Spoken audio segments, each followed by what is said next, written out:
9वीं में तो खुद ही बनाते थे। इसके लिए हाँ खुद ही बनाते थे। तो क्या कभी बड़े भाई ने आपसे मैं कोई काम बताते थे तो मैं पढ़ने बैठ जाता था। गवर्नमेंट कॉलेज में तो मेरे ख्याल से टीसी गुप्ता साहब अपने बच्चों से ज्यादा मुझे प्यार करते थे। 2 बार तो अब तो हम कमजोरों की जमात में शुमार हो गए भाई। मैं समझता हूँ आज के जमाने में सबसे भीरू और कायर कोई कौम है तो पॉलिटिकल कौम है।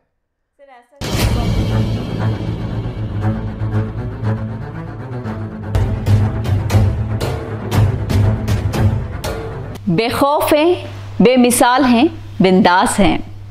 बेखौफ हैं, बेमिसाल हैं, बिंदास हैं, शहर के लाडले हैं, ये शख्स बहुत ही ख़ास है।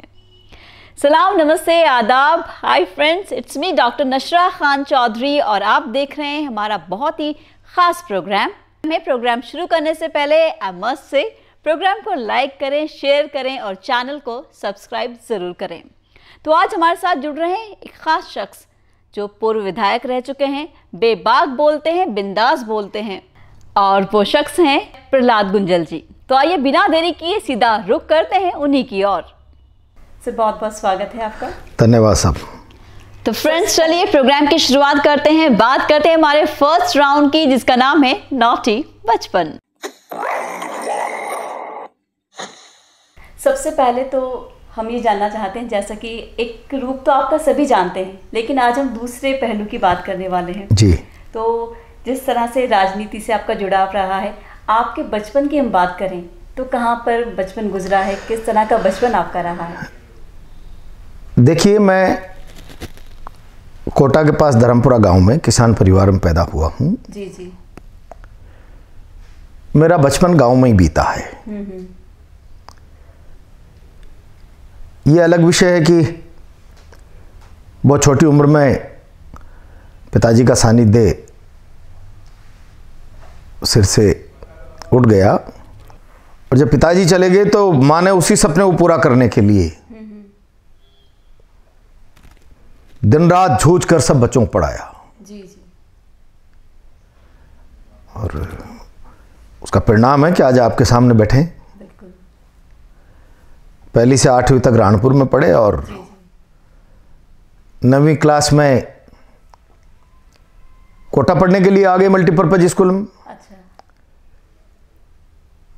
1ली से 8वीं तक जब राणपुर पढ़ने जाते थे 4-5 किलोमीटर पैदल आना पैदल जाना। उस समय सारी चीज़ें कोई मायना नहीं रखती थी। ऐसा नहीं है कि कोई साइकिल नहीं ले सकते थे, मोटरसाइकिल नहीं ले सकते थे। मैं सौभाग्य से ईश्वर की कृपा से उन विद्यार्थियों में रहा जी कि 1ली क्लास से लेकर 8वीं क्लास तक थ्रू आउट मैंने अपनी क्लास को और स्कूल को टॉप किया। अरे वाह, बहुत खूब जी। और इतना ही नहीं, 8वीं पास करने के बाद, आज का पता नहीं है, हमारे समय जिले भर के मिडिल स्कूलों के टॉपर्स की ग्रामीण प्रतिभावान परीक्षा जिला शिक्षा अधिकारी कार्यालय द्वारा आयोजित कराई जाती थी। जी जी जी। मैं उस परीक्षा का भी कोटा जिले का टॉपर रहा, ग्रामीण प्रतिभावान। बहुत खूब।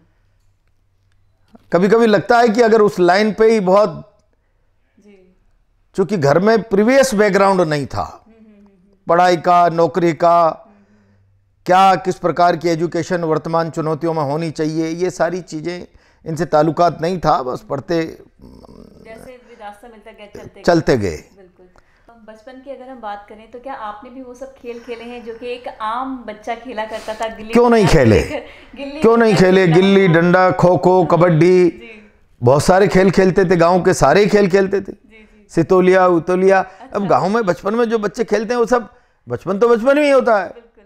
लेकिन आज का जो बचपन है वो सिर्फ अब आज का बचपन से कहाँ खेलने की उम्मीद कर रहे हो? मोबाइल तक सीमित रह गया है वो ना। वो तो मोबाइल तो आज आया भाई, मैं तो 20 सालों से देख रहा हूँ। 2.5-3 साल का होते पहले तो 5:30 साढ़े 6 बजे 7 बजे के पहले मम्मी जी तैयार करके टिफिन बैग में रख के टाई लगा के और ऑटो रिक्शा और उसकी टेम्पो का इंतजार के लिए घर के बाहर खड़ा कर देती है बच्चे को, और वो टेम्पो में बैठ के रोता रहता है, मम्मी मम्मी मम्मी। जी जी जी। और ये बचपन जाओ खो खोता जा रहा होगा फादर के बाद। हमारे तो माँ और बाप दोनों ही मदर ही रही है भाई, पिताजी और माताजी। उनका आपके जीवन में कितना प्रभाव रहा है और क्या? मेरी माँ, मैं इससे ज्यादा क्या समझ सकता हूँ कि उससे बड़ी देवी कौन हो सकती है जो स्कूल नहीं गई।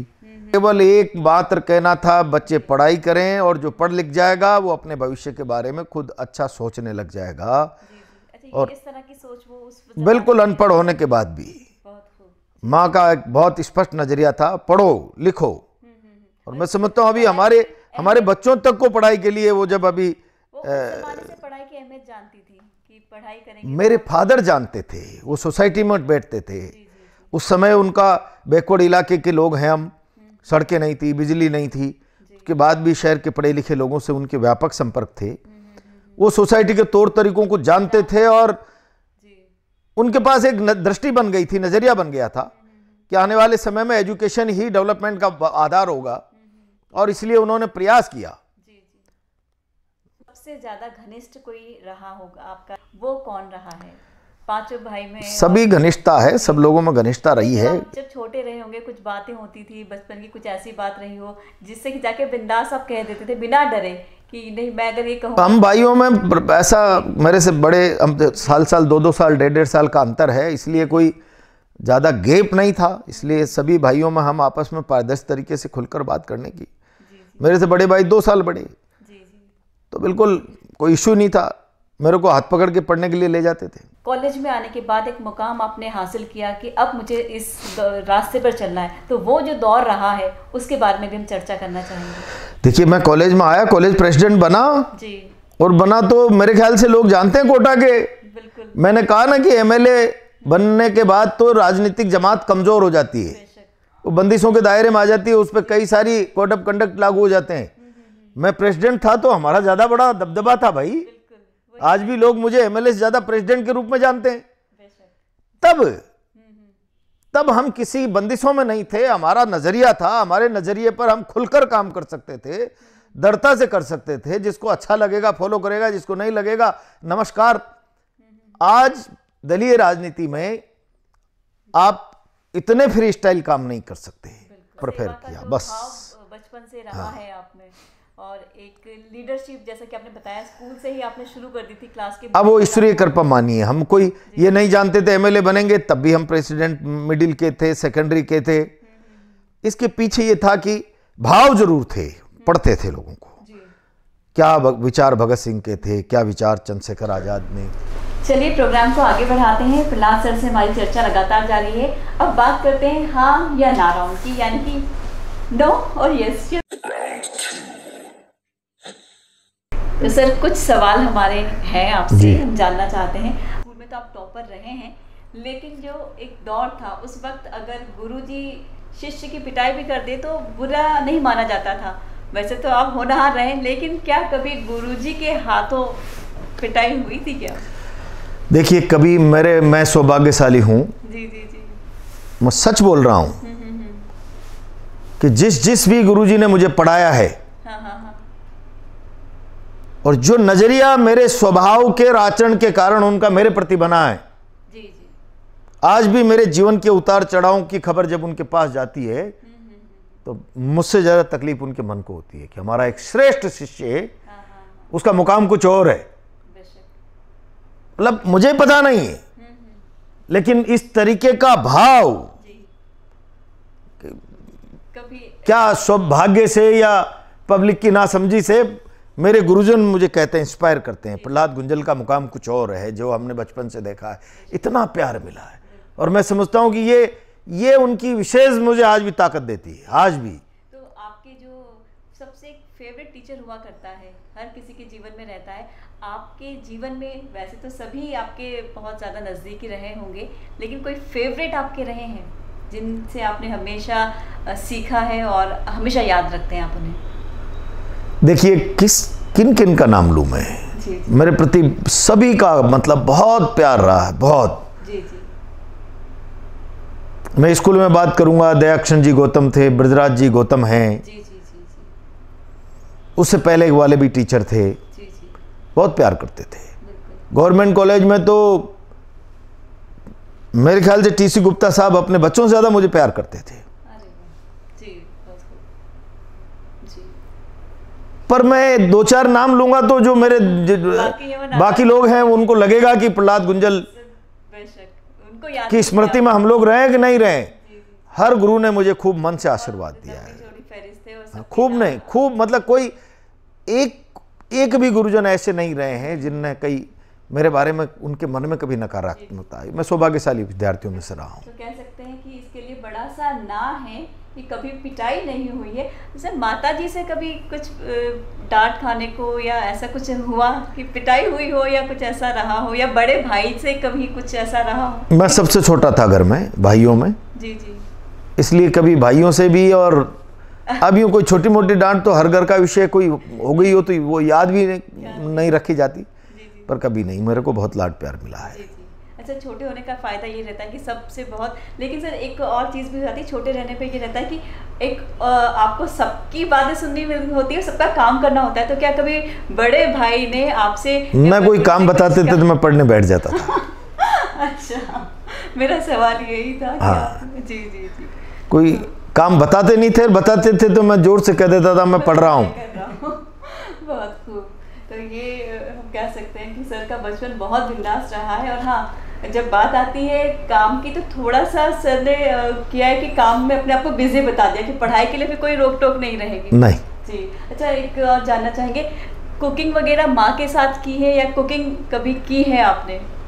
कुकिंग क्या, हम तो यहाँ शहर में आने के बाद जब हॉस्टल लाइफ टाइप रहते थे 9वीं में, तो खुद ही बनाते थे। इसके लिए हाँ, खुद ही बनाते हैं। तो सर सबसे बनाना जानते नहीं है, बरसों तक हाथों से खाना बना के खाया है भाई। इसमें जानना अलग विषय, जानने को तो हर घर वाले जानते होंगे। तो सबसे फेवरेट चीज, सबसे अच्छी चीज क्या बनाते हैं? अगर हम कभी देखिए, विद्यार्थी जीवन में जो रूटीन में रोटी सब्जी बनती थी, आलू प्याज की सब्जी बन गई, आलू गोभी बन गई, मसूर की दाल बन गई, बेसन बन गया, कड़ी बन गई, यही बनते थे और क्या है। तो आज का जो युवा है जो कुछ पिज्जा बर्गर तक सीमित, ना कभी कोई पिज्जा बर्गर नहीं, इस कल्चर के व्यक्ति नहीं रहे। जो विधायक रहे हैं वो खुद सारी चीजें बनाना जानते हैं, तो आप भी पिज्जा बर्गर से बाहर आए, कुछ बनाना जरूर सीखिए। जी, बचपन की ही हम बात कर रहे हैं, तो जैसा कि आपने बताया खेल तो आपने सारे खेले ही हैं। तो सर खेल खेलते खेलते कभी क्या छोटी मोटी चीटिंग की है आप? स्वभाव में ही नहीं रहा बचपन से। जी। किसी के साथ फेयर प्रतिस्पर्धा, जो कुछ अपने अंदर है उसी आधार पर कोई चीज अर्जित करना।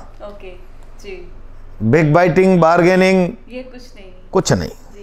तो इसके लिए एक बड़ा सा ना है, कभी जीतने के लिए कुछ इस तरह से करना, ये सर की तरफ। अरे तब क्या करूंगा, अभी चुनाव लड़ रहा था मैं कोटा उत्तर में। जी जी जी। धारीवाल जी, मेरा आखिरी चुनाव है, मैं केडीएल को 10 दिन में भगा दूंगा। हाँ। मैंने दृढ़ता के साथ लोगों से कहा, जहां से मैं मत आइए, धारीवाल जी केडीएल नहीं भगा सकते। ये झूठ मैं भी बोल सकता हूं, लेकिन वोटों के खातिर मैं झूठ नहीं बोलूंगा। केडीएल को धारीवाल जी हटा नहीं सकते हैं। मुझे तकलीफ है, एक बार सांसद और 2 बार सत्ता में नेक्स्ट टू सीएम की हैसियत प्राप्त आदमी वोटों के लिए इतना बड़ा भेड़िया बन जाए कि झूठ बोलकर लोगों से वोट अर्जित करने की चेष्टा करे। मेरे भाषण अगर किसी ने रिकॉर्ड किए होंगे तो पिछले चुनाव के मिलेंगे ना। मैंने तो जब अस्तित्व दांव पर लगा होता है तब भी कभी मैंने झूठ नहीं बोला, कभी झूठ का सहारा नहीं लिया, और ये यहीं नहीं कहीं भी नहीं लिया, कभी भी। अच्छा सर, अंत में एक और सवाल मैं जानना चाहूंगी, जब बरसात आया करती थी बचपन में, तो क्या आपने भी पानियों में नावें चलाई हैं या इस तरह से छप छप किया है, या जो भी गांव में जो कीचड़ रहता है उसमें मस्ती की है? देखिए, नाव वाव चलाने की और छप छप करने की जो है ये तो क्या बताएंगे आपको, पर जब बारिश होती थी तो सामान्यतः गांव के बच्चे घरों से बाहर निकलकर भीगते थे, मस्ती करते थे। तो बच्चों के साथ तो बच्चे हम भी थे ही सही, इसमें क्या दिक्कत है। तो ये ज़रूर आपने बरसात में नहाए हैं और बहुत मस्ती की है, ये हम कह सकते हैं, इसके लिए बड़ा सा हाँ है। तो चलिए, ये राउंड यहीं पर पूरा होता है। और बिंदास है, बेबाक है, यही लफ्ज़ मेरे सर के लिए हैं। मिलते हैं आपसे अगले राउंड में।